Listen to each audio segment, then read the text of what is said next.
নমস্কাৰ সাংবাদিক বন্ধুসকল আজি 19 তাৰিখ অহাকালি লাষ্ট প্ৰচাৰ আপোনালোকে জানে চিৰাং জিলা আমাৰ দুজন কেণ্ডিডেট আছিল থৰিবাৰীত ববুল চৌধুৰী আৰু 93 চিৰাঙত ভূমিদিতা ব্ৰহ্ম চৰকাৰ ইতিমধ্যে ৰাজনৈতিক পথ পৰিৱৰ্তন যথেষ্ট হৈছে থৰিবাৰী সমষ্টিত সকলোৰে এটা আশা আছিল যে বিজেপি কেণ্ডিডেট যাতে পৰাভূত হয় আৰু গোটেই পৰিস্থিতি কিন্তু সেইফালে অংকত গৈ আছে বিশেষভাৱে বিটিচিৰ সকলো শ্ৰেণীৰ ৰাইজ আমাৰ বড়ো ভাইসকলে হওক বা আদা জনগোষ্ঠীয়ে হওক এতিয়া বিজেপিৰ স্বয়ং চিফ মিনিষ্টাৰ ডাঙৰীয়া সভাপতি ডাঙৰীয়াই কৈছে যে এইবাৰ বিটিচি ইলেকশ্যনত আমি চৰকাৰ বনাব পৰাকৈ তেওঁলোকে MCL পাব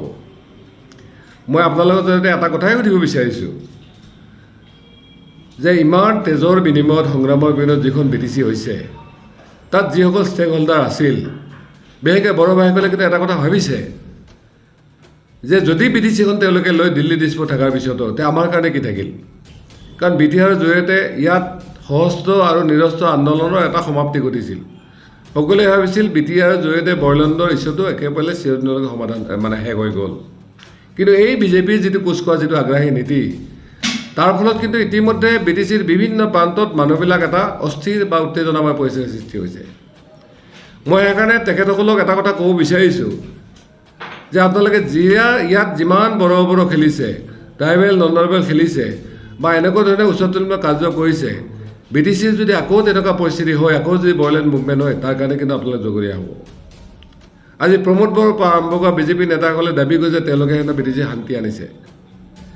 যে বিটিচিৰ প্ৰায় 38 লক্ষ মানুহে জানে যে 2014 চনত নৱসৈন্যে আৰু ৰাইজে মিলি যিটো ইলেকশ্যন খেলিছিল তাৰ পৰাই আচলতে সহস্ৰ এক্টিভিটি হওক নিৰস্ত্ৰ এক্টিভিটি হওক বড়োলেণ্ডৰ নামত লাহে লাহে কমি আহি আজি এটা পৰ্যায় পাইছে শেষ হৈছে পুনৰ আকৌ এবাৰ বিটিচি নজ্বলাবলৈ মই বিনম্ৰভাৱে আমাৰ মুখ্যমন্ত্ৰী বা বিজেপি সভাপতি আমি আহ্বান জনাইছোঁ আৰু থৰিবাৰী সমষ্টি বা বিজনী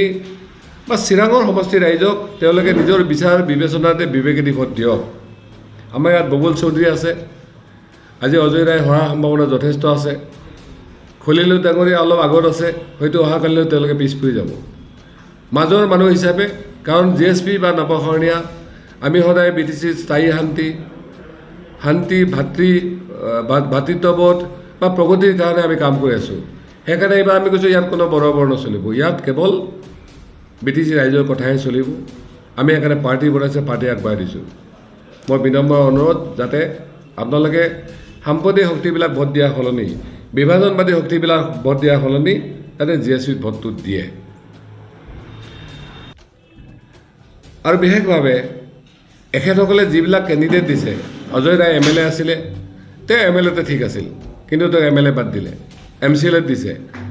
কাৰণ তেওঁলোকে জানে যে অহা দিনত তেওঁ আৰু MLA হোৱাৰ কোনো সম্ভাৱনা নাই MLA হোৱাৰ কোনো সম্ভাৱনা নাই যাৰ কাৰণে তেওঁক তাতে আচলতে দিছে